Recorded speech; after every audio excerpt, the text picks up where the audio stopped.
Yana aytiladi, al-vajd qalbda chaqmoq kabi bir chaqnab, yoltirab, so'ngra tezda so'nib qoladigan his shu. Ma'ruza eshitasiz, ko'zingizga yosh keladi.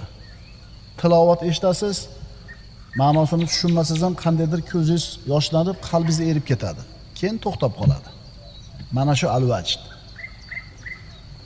Yana aytiladi, al-vajd bu qalbda paydo bo'ladigan muhabbat, ishq va ulug'lash kabi his-tuyg'ularning natijasidir.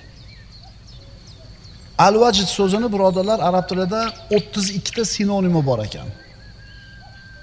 Al-vajd so'zini 32 xil ma'nosi bor ekan. Insonni qalbidan kechadigan his-tuyg'ularning 32 xil ko'rinishi. Shularning ichidan 5 tasini tanlab olsak, o'shalarni umumiy o'z